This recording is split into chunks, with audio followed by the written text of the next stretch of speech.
like there's no tomorrow.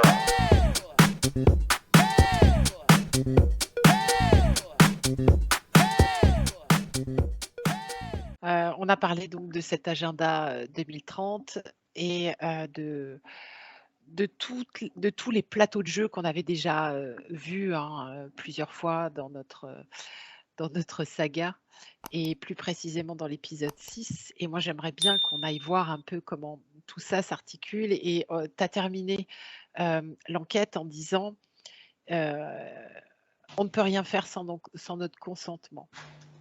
Ils ne peuvent rien nous vendre sans notre consentement. Très bien. Et justement, j'aimerais bien qu'on aille voir tout ça parce que, tu sais, on nous dit toujours d'élever nos fréquences, que pour sortir de là, il faut avoir une expansion de conscience ou je ne sais trop quoi.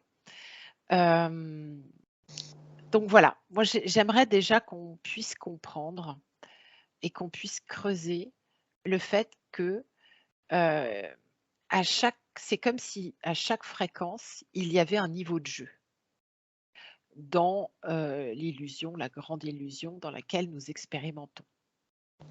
Parce que nous avons souhaité cette expérience. OK ? Donc, on a vu qu'il y avait plein de blocs, plein d'intérêts. Puis au-dessus, on a vu qu'il y avait aussi d'autres intérêts, mais au niveau galactique avec la guerre des étoiles. Puis il y avait une fréquence aussi pour cette fameuse ascension. Bref, bon, c'est tout un beans. Donc vraiment, on compte sur toi pour essayer de comprendre le plus simplement possible comment ça s'organise. Alors, moi, la première question que j'ai envie de te poser, le point de départ, c'est est-ce qu'il y a une fréquence ou plusieurs de dualité? Les bons, les méchants, pour, contre, j'y vais pas. En fait, si on regarde l'être en fait, du plus dense au plus éthéré, si on le schématise de bas en haut, comme ça, où le bas serait la fréquence la plus basse et la plus dense, et le haut, la fréquence la plus haute et la plus éthérée, plus on est en bas, plus la dualité est marquée, et comme s'il y avait une espèce de pesanteur. Et plus on s'élève, moins on ressent la pesanteur et on ressent la dualité. Par contre, ça ne veut pas dire qu'il y a plus de dualité en bas, ça veut dire que, d'après mes perceptions, que l'équilibre est beaucoup plus difficile à trouver. Et quand tu vois par exemple je monte mes fréquences, que je monte dans mon être, dans les parties les plus éthérées, je sens beaucoup plus de légèreté et je sens beaucoup plus d'équilibre, comme si l'équilibre était beaucoup plus facile là-haut, entre guillemets. Super. Eh bien, j'aimerais qu'on aille voir pourquoi c'est si difficile en bas, même si ça ne se pose pas en ces termes, c'est pour comprendre. Pourquoi c'est si compliqué en bas et pourquoi c'est si léger en haut. Alors, en bas déjà. Mais je sais pas, ça me renvoie vraiment au côté matériel, au côté dense de la matière, au côté visible des choses. C'est-à-dire, est-ce que tu peux prendre un exemple? Prends un humain. Oui, c'est bon. Ok, regarde, ça en plus tu l'as observé de nombreuses fois, cette dualité. Donc, alors, quand est-ce qu'elle se heurte à ça? Ce que ça fait? Pourquoi? C'est une femme, en fait, elle a posé sa conscience sur un niveau de fréquence très bas. Et du coup, sa conscience est vraiment, sa vie est vraiment posée dans quelque chose de très matériel.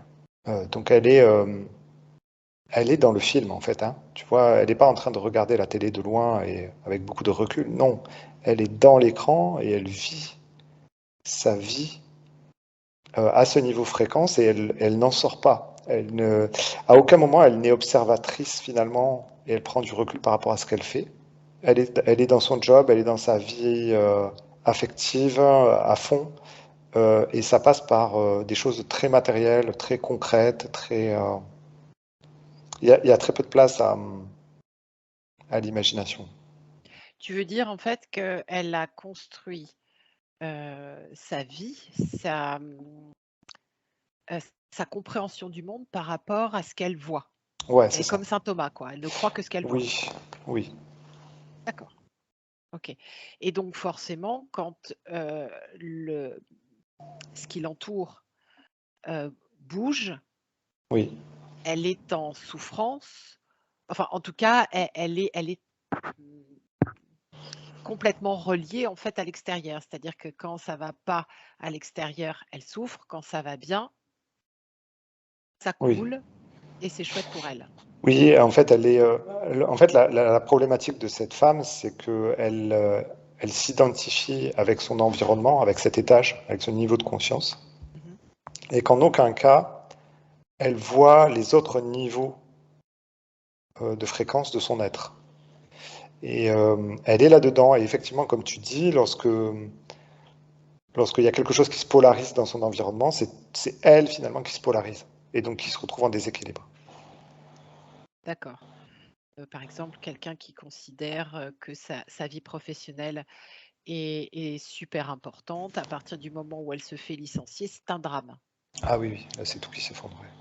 D'accord, ok. Très bien. Qu'est-ce qui fait que cette personne ne peut pas s'extraire de ça? Et est-ce qu'elle a la capacité de s'extraire de ça? Bien sûr, donc déjà oui, grand oui. Mhm. Et là, ce qui la bloque, c'est le mental. Elle est enfermée dans ce mental, dans le contrôle mental quelque part, ou le mental qui la contrôle. Alors, c'est son choix ou il y a des mécanismes qui se mettent en place à ce genre de fréquence qui font que... C'est son choix. C'est son choix puisque ça fait partie de ses choix d'incarnation. Ça fait partie de ses blessures, de ses conditionnements. Et c'est tout un,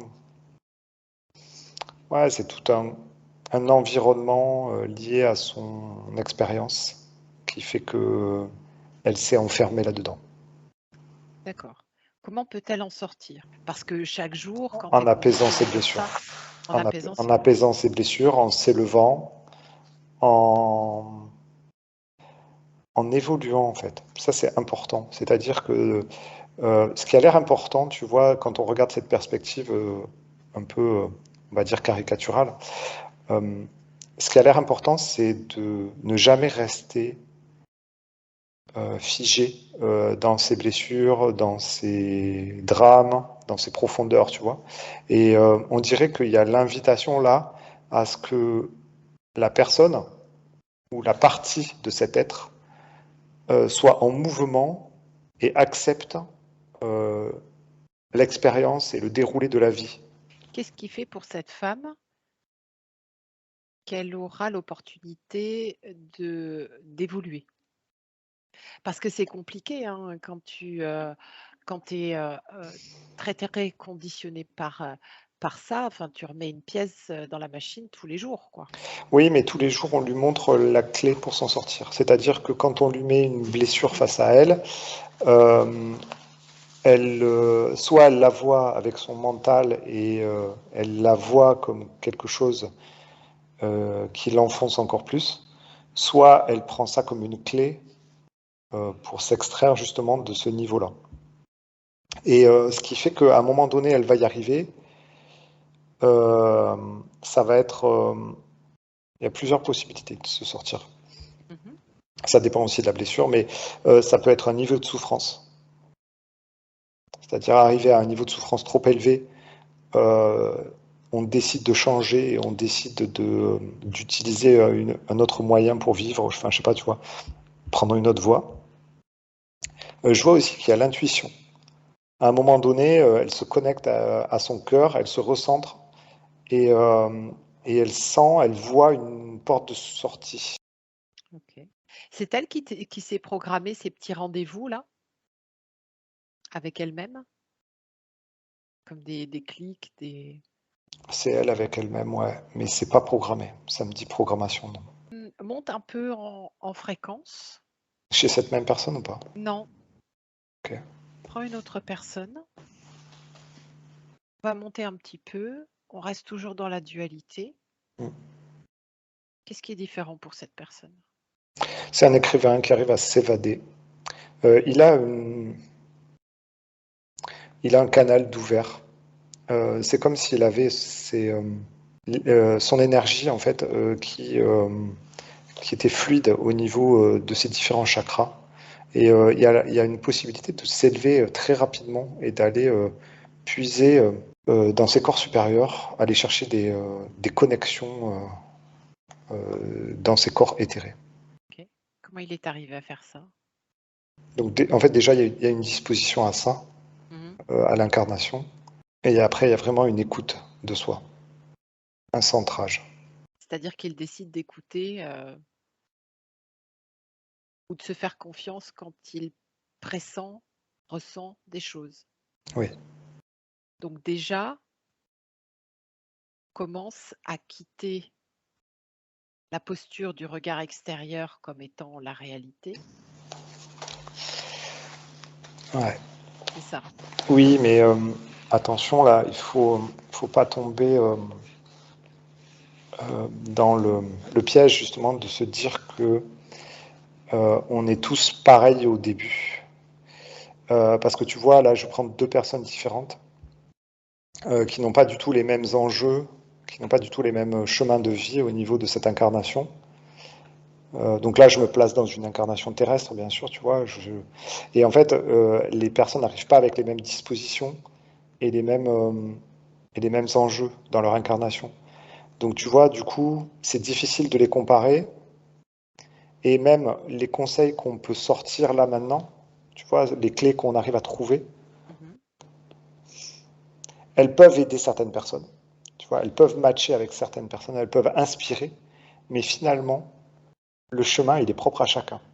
Est-ce qu'on peut, est-ce qu'on peut dire qu'il y a des, des âmes, on va les appeler comme ça,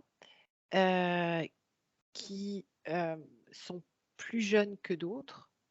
Plus jeunes, j'entends, dans l'expérimentation de l'incarnation terrestre. Oui, il y a de tout. Est-ce que justement cette femme que tu as vue était plus jeune que cet écrivain que tu viens de voir? Non, Ah, donc ça procède pas de ça. non, ça procède pas comme ça. En fait, en fait, il y a vraiment de tout. C'est-à-dire que c'est pas en lien avec la jeunesse ou quoi que ce soit. C'est tu viens faire une expérience pour équilibrer un certain niveau de ton être. Et des fois, effectivement, il y a des fœtus qui arrivent, qui restent 2 semaines et qui repartent. C'est leur première vie et c'est leur dernière vie. Ils sont venus équilibrer quelque chose, en fait, au niveau de leur être, trouver une expérience. Et tu en as d'autres qui vont boucler pendant des milliers d'années sur Terre. Et malheureusement, en fait, il n'y a pas de. En fait, ça va un peu à l'encontre aussi des croyances que j'avais aussi à un moment donné, Mhm. où je pensais qu'il y avait des cycles d'âme et tout ça, et qu'on est Mhm. obligé de patauger là pendant des centaines, Mhm. des milliers d'années, etc. Et au fur et à mesure qu'on fait des sessions aussi, tu le vois, Anso, Mhm. euh, on s'aperçoit qu'il y a de tout en fait. Et il n'y a Mhm. pas de règles, il y a pas des cycles d'âme, machin, qui s'incarnent, machin, et qui doivent en baver et tout ça. Et Mhm. puis après, une fois qu'ils ont fini leur chemin de croix, ils repartent et ils sont soulagés et tout ça. En fait, Sur un non. autre thème. Ouais, c'est ça. Mais en fait, non. Et on a vu récemment des âmes qui faisaient des allers-retours, quoi, Mhm. et qui reviendront peut-être jamais sur une incarnation terrestre, quoi. Donc, pas de Du, règles là. du coup, est-ce qu'on n'est pas là, bah, comme tu dis, pour équilibrer quelque chose finalement, et rien transcender du tout, absolument pas euh, monter en fréquence, puisqu'on est là pour équilibrer quelque chose.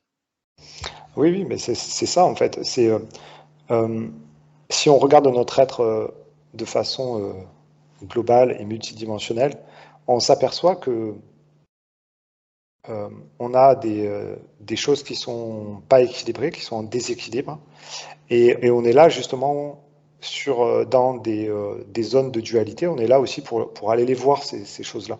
Mhm. Et en fait, de cette façon-là, on peut les rééquilibrer. On les voit, on les expérimente, et ça nous permet de les pacifier, de les intégrer et du coup d'équilibrer son être. Du coup, est-ce qu'on peut dire que ces fameuses couches de dualité qui montent jusque je ne sais quelle densité ou fréquence, elles sont vraiment là, immuables, comme un jeu qui se rejoue sans cesse, pour justement on puisse avoir des terrains de jeu pour équilibrer ça ou ça J'ai l'impression.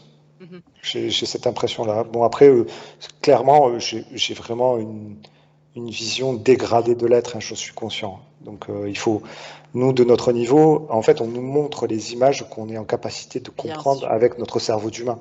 Et je Et pense que c'est bien plus complexe que ça. Mais comme tu bien l'as sûr. dit, je pense que ça matche bien. D'accord. En tout cas, de ce qu'on peut percevoir, maintenant, hein. Évidemment, on a la prétention de rien. OK, et parce que tu vois, je trouve que ça matcherait vachement avec ce qu'on voit depuis quelque temps dans notre saga de la guerre des étoiles, mais pas que, tu vois, comme si en fait c'était un jeu dans notre société là, de lutte de pouvoir, mais qui n'a pas de fin, en fait. Je me rappelle d'un moment où tu me dis: «Mais, on va vers plus de liberté, mais on a toujours un bloc au-dessus de nous» Mm. et j'ai vraiment l'impression que voilà, c'est sans fin et du coup, je me dis que quand on est dans la lutte et qu'on croit, à, tu vois, une ascension, ce genre de choses,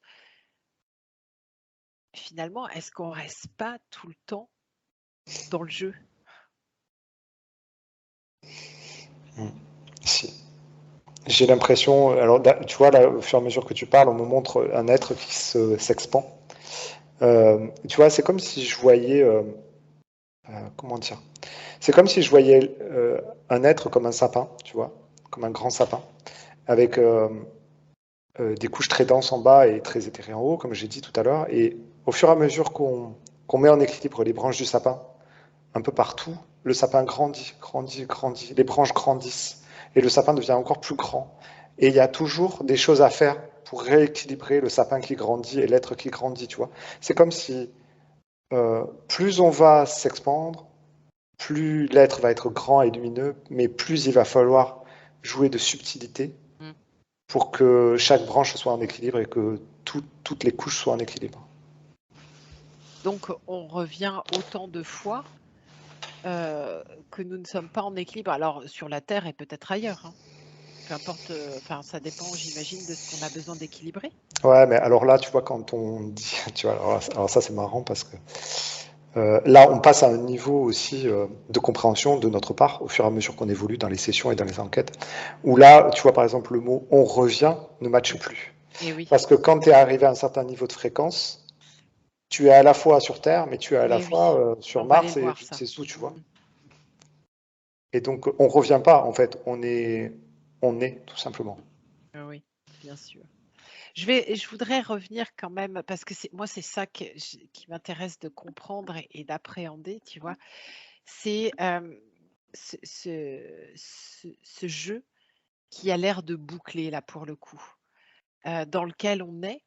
Tu vois? Où on essaye de comprendre les forces en présence, voilà et que, on est, soit dans le positif, soit dans le négatif, on est pour, on est contre, un tel c'est un gentil, l'autre c'est un méchant, on va s'en sortir.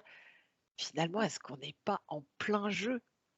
Eh ben, là, en fait, si tu as envie de jouer à Star Wars, comme on est en train de le faire, Mmh. il n'y a pas de souci. Tu vas te placer dans la partie de ton être qui joue à Star Wars.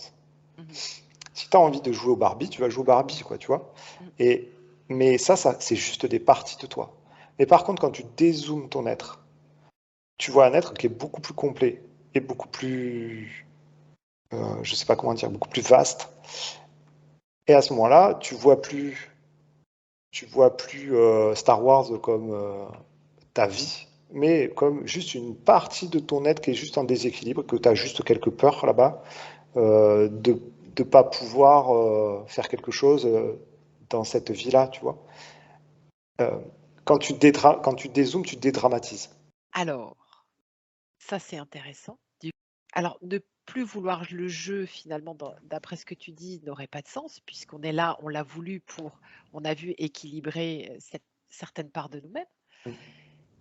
Mais du coup, prendre de la hauteur, c'est-à-dire, finalement, monter notre conscience Mm. à une fréquence beaucoup plus, alors, élevée, globale, qu'est-ce qu'on pourrait dire?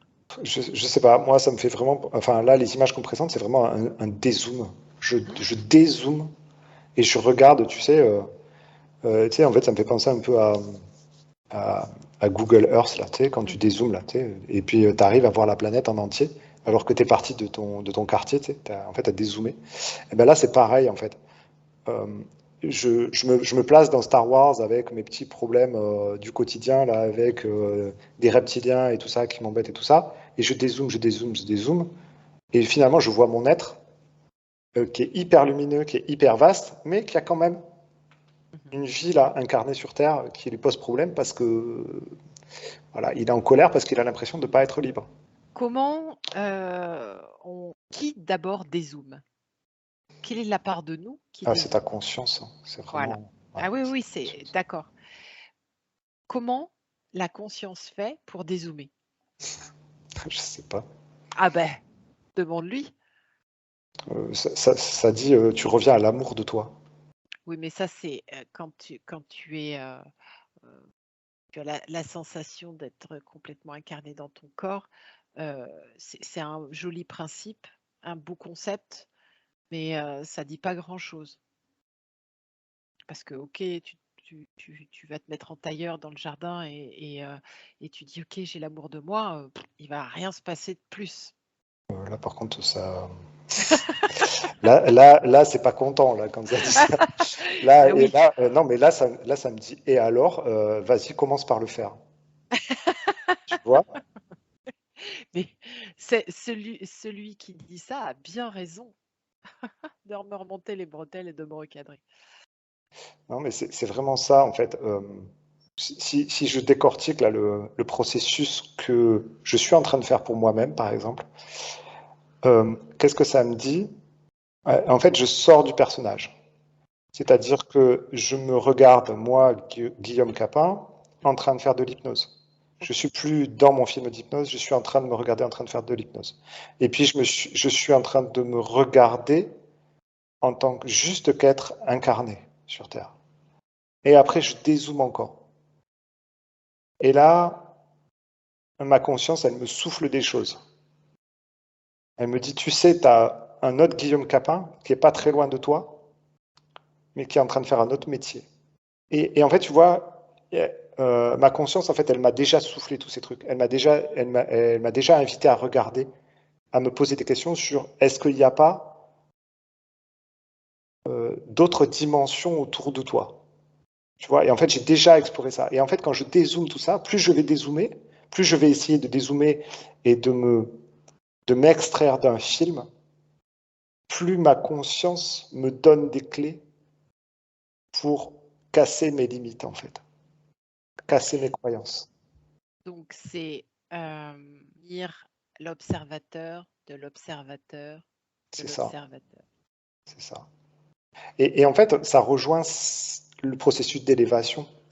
Et, et plus tu vas, en fait, tu vas poser ton intention de t'élever, et au fur et à mesure que tu vas poser des intentions de t'élever et que tu vas accepter de lâcher les rôles, lâcher les croyances, euh, être ouvert à un monde plus grand, et plus ta conscience et justement plus ton être en entier va t'aider à le faire et va te donner les clés pour le faire. Comme il le fait quand on est télépathe, par exemple, tu vois, quand je suis télépathe, moi, tous les jours, j'apprends une nouvelle clé qui me permet de voir les choses encore plus grandes ou plus larges, tu vois, enfin, plus. Ah, il y a une technique qui est proposée qui s'appelle la méditation Vipassana. Tu connais? Non, je connais pas. Entre l'observateur de l'observateur de Ouais, mais ça revient l'observateur. à ça, hein, ça revient Ça à revient ça. exactement à ça. Et est-ce que ça passe par Une posture de compréhension toujours plus élargie. Si tu remplaces compréhension par ressenti, ça matche mieux. Ok, Il y a ce mot expansion qui vient là. Comme si tu devais, je sais pas, accepter l'expansion de ton être, intégrer l'expansion de ton être. ok. Intégrer l'expansion de ton être, mais C'est du ressenti. c'est du ressenti. Et là, ça va peut-être pas parler à tout le monde, mais c'est de la vibration, c'est la vibration intérieure. Comment tu te connectes en conscience à ça? Dans ton cœur, là, vraiment, il faut que tu te, tu te places dans ton cœur, tu fasses le vide, tu te déconditionnes de tout. Il n'y a rien d'autre qui existe finalement que que ta propre lumière. Et tu te désidentifies de ton extérieur. Un peu le processus qu'on fait quand on va en télépathie. On se place dans son cœur, dans sa lumière, et il n'y a rien d'autre qui existe. Et il n'y a que ça. Ok. Alors j'ai une dernière question. Est-ce que finalement on peut dire qu'on est déjà tous des êtres réalisés, entre guillemets? Ah bah oui. Ah oui, oui. D'ailleurs, ça, tu vois, je le remarque tous les jours quand on fait des sessions et qu'on va, pour les clients, quand on va voir leur être, ben, Eh bien oui. sûr, il y a toujours des petites zones qui se mettent en surbrillance qu'il faut aller conscientiser, qu'il faut aller équilibrer et tout ça. Donc, on fait ce chemin, on fait ces petites découvertes avec les clients. Mais quand on regarde le client, quand on regarde chaque être vraiment dans sa globalité, euh, tout est déjà réalisé en fait. Et il suffit juste des fois d'aller juste se réconcilier avec une partie de nous qu'on a voulu exclure ou se séparer, mais qui finalement n'est jamais détachée de nous. C'est juste une petite blessure qui fait qu'on n'a pas envie de la voir, tu vois. Mais tout est déjà là en fait. Comment est-ce que notre être, ce que nous sommes, qui est déjà réalisé, comment est-il capable de rejeter quelque chose de lui? Et en fait, ça c'est au niveau. Alors nous, enfin, ce qu'on voit en session, c'est que c'est au niveau fréquentiel. À un moment donné, il y a un petit personnage qui intervient et qui exclut ou qui se sent exclu en fait du reste de l'être. Est-ce que c'est l'être qui a créé ce petit personnage? Alors ça dit oui, tout est création. Est-ce que, du coup, on n'a jamais été esclave de quoi que ce soit, puisqu'on est tous capables de se mettre en tailleur dans son jardin et de se connecter à son cœur? Finalement, il n'y a pas de prison. Non, il n'y en a jamais eu, mais c'est tout l'enjeu de cette incarnation, hein. Encore faut-il se rendre compte qu'il n'y a pas de prison. Voilà, c'est le jeu. C'est le jeu où on tourne en boucle. Mm. Super. Est-ce que tu as une dernière info par rapport à ce sujet? Non, en fait, juste sur la dernière phrase, là, sur on tourne en boucle, c'est ce qu'on m'a montré, c'est plutôt l'image d'une spirale, en fait, qui avance. Tu vois? Et effectivement, il y a des fois, on a l'impression de boucler, mais en fait, on est toujours sur un chemin de vie, sur une évolution. Et en fait, ce qui est bon pour nous, c'est de se sentir toujours vivant et de se sentir toujours dans cette évolution. Et plus on va aller dans cet élan de vie, plus on va évoluer vite et on va se sortir de ces boucles illusoires. Alors, je ne parlais pas de l'être, mais Ouais, des programmes qui oui, tournent oui, en oui. boucle, Ouais, bien sûr, bien sûr. voilà, Mais, qui rejouent finalement mm, exactement tout le décor pour que nous puissions. mm. Mais en fait, des fois, c'est vrai qu'on a la sensation de boucler. Mhm. Et Et oui, et c'est là où, en fait, justement, il faut prendre conscience qu'en fait, on ne boucle pas. Et qu'on est tout le temps face à nos problèmes, mais on nous donne aussi les clés à nos problèmes tout le temps, tout le temps, tout le temps. absolument. Ce jeu n'est pas aussi vache qu'on le croit. Non, Allez, merci beaucoup, Guillaume. merci Anne.